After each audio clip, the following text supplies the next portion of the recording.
কনকনে শীতে বাবা মা রাস্তায় ফেলে গেলেও 4 বছরের বোন বসেছিল 14 মাস বয়সী প্রতিবন্ধী শিশু ভাইকে নিয়ে।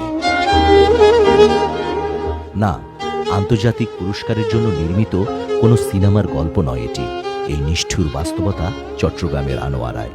শিশু দুটি মায়ের অপেক্ষায় 6 ঘন্টা বসেছিল রাস্তার পাশে। মুহিন নামের এক সিএনজি চালিত অটোরিকশা চালক তাদের সন্ধান পান। বাড়িতে নিয়ে প্রথমে তাদের জীবন রক্ষার চেষ্টা চালান। রাত 1:30টায় ফোন করেন 999-এ। রবিবার রাতের এই ঘটনায় স্তম্ভিত হয়ে পড়ে পুরো আনোয়ারা। সামাজিক যোগাযোগ মাধ্যমে ছড়িয়ে পড়ে। হাসপাতালে শিশু দুটির প্রাথমিক চিকিৎসা দেওয়া হয়েছে। মেয়ে শিশুটি বলছে তার মায়ের নাম ঝিনুক আক্তার, বাবার নাম খোরশেদ আলম। তাদের গ্রামের বাড়ি সাতকানিয়া উপজেলার মৌলভী দোকান এলাকায়। তারা ঝিউরি এলাকার কলোনি বাসায় ভাড়া থাকত। রবিবার দুপুরে তাদের মা 2 ভাই বোনকে নিয়ে বের হয় বাসা থেকে। ব্যাগ আনতে যাবে বলে তাদের রাস্তার পাশে রেখে চলে যান।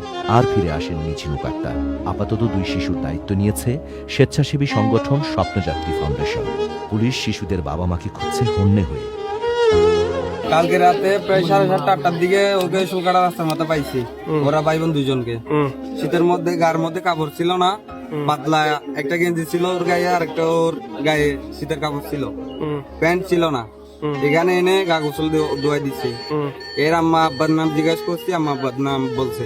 কি বলছে?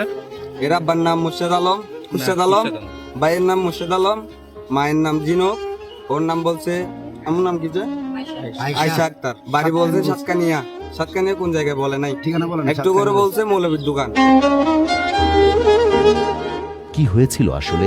কেনই বা পরম আশ্রয়দাতা মা আর ফিরে আসেননি? Rajib Ahmed, channel I. Next level, well done, side by side, free.